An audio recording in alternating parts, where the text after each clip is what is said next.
Hello everyone, ಇವತ್ತಿನ ವಿಡಿಯೋದಲ್ಲಿ ನಾನು ನಾರ್ಮಲ್ ನೀಡಲ್ನ ಯೂಸ್ ಮಾಡಿಬಿಟ್ಟು ಯಾವ ರೀತಿ ಬ್ರೈಡಲ್ ಕುಚ್ಚು ಹಾಕೋದು ಅಂತ ಹೇಳ್ಬಿಟ್ಟು ತೋರಿಸ್ತಾ ಇದ್ದೀನಿ.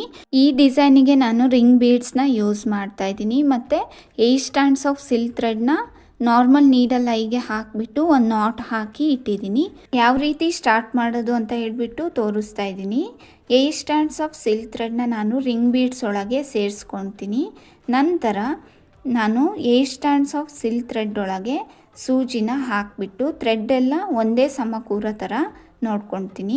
8 ಸ್ಟ್ಯಾಂಡ್ಸ್ ಆಫ್ ಸಿಲ್ಕ್ ಥ್ರೆಡ್ನ ನಾನು ಲೆಫ್ಟ್ ಹ್ಯಾಂಡಲ್ಲಿ ಬ್ಯಾಲೆನ್ಸ್ ಮಾಡ್ತಾ ಇದ್ದೀನಿ. ನಾನು ಯಾವ ರೀತಿ ಥ್ರೆಡ್ನ ಹಿಡ್ಕೊಂಡಿದ್ದೀನಿ ಅದೇ ರೀತಿ ನೀವು ಹಿಡ್ಕೊಳ್ಳಿ.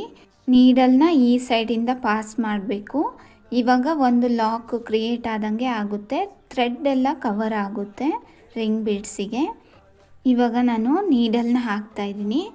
ಈ ರೀತಿ ಥ್ರೆಡ್ನ ನೀಟಾಗಿ ಎಳ್ಕೊಳ್ಬೇಕು. ನೋಡಿ, ಇವಾಗ ನಾನು ಫಿಂಗರಿಗೆ ಸುತ್ತಕೊಂಡು ಥ್ರೆಡ್ನ ಎಳ್ಕೊಳ್ತಾ ಇದ್ದೀನಿ ಅಲ್ವಾ, ಈ ರೀತಿನೇ ಮಾಡ್ಕೊಳ್ಳಿ. ಥ್ರೆಡ್ಡೆಲ್ಲ ಚೆನ್ನಾಗಿ ಕೂರುತ್ತೆ. ಥ್ರೆಡ್ಡು ಸರಿಯಾಗಿ ಕೂರ್ತಾ ಇಲ್ಲ, ಆಚೆ ಬರ್ತಾ ಇದೆ ಒಂದೊಂದು ಥ್ರೆಡ್ಡು ಅಂತ ಹೇಳಿದ್ರೆ ಸೂಜಿನ ಒಂದು ರೌಂಡ್ ತಿರುಗಿಸಿದ್ರೆ ಥ್ರೆಡ್ಡು ಸರಿಯಾಗಿ ಕೂರುತ್ತೆ. ಹೋಗ್ತಾ ಹೋಗ್ತಾ ಡಿಸೈನ್ ಕೂಡ ಫಾಸ್ಟಾಗಿ ಮಾಡ್ಬೋದು, ತುಂಬ ಟೈಮ್ ತಗೊಳಲ್ಲ. ತುಂಬ ಲೆಂತಿ ಥ್ರೆಡ್ನ ತೊಗೊಂಡ್ಬೇಡಿ. 115 ಇಂಚು ಥ್ರೆಡ್ನ ನೀವು ನೀಡಲಿಗೆ ಹಾಕ್ಕೊಂಡ್ರೆ ಒಂದು ರಿಂಗ್ ಬೀಡ್ಸ್ನ ಫುಲ್ ಕವರ್ ಮಾಡ್ಬೋದು. ತುಂಬಾ ಈಸಿ ಇದೆ ಫ್ರೆಂಡ್ಸ್. ಈ ಡಿಸೈನ್ನ ಒಂದ್ಸಲ ಟ್ರೈ ಮಾಡೋದನ್ನು ಮರಿಬೇಡಿ. ಈ ಡಿಸೈನ್ನ ಬೇಕಿದ್ರೆ ಕ್ರೋಶಾ ಬರೋರು ಕ್ರೋಶಾದಲ್ಲೂ ಹಾಕ್ಬೋದು.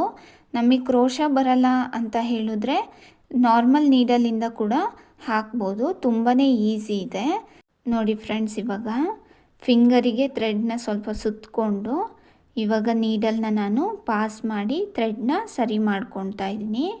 ಒಂದೊಂದು ಸಲ ಥ್ರೆಡ್ಡು ಈ ರೀತಿ ಆಗುತ್ತೆ. ಈ ರೀತಿ ಆಗಬಾರ್ದು ಅಂತ ಹೇಳಿದ್ರೆ ನೋಡಿ, ಈ ಥರ ಸುತ್ತಕೊಂಡ್ರೆ ಸರಿಯಾಗಿ ಲಾಕು ಕುತ್ಕೊಳ್ಳುತ್ತೆ. ಇದೇ ರೀತಿ ನೀವು ಲಾಕ್ಗಳನ್ನು ರಿಂಗು ಮುಕ್ಕಾಲು ಭಾಗ ಆಗೋಷ್ಟು ಹಾಕಬೇಕು.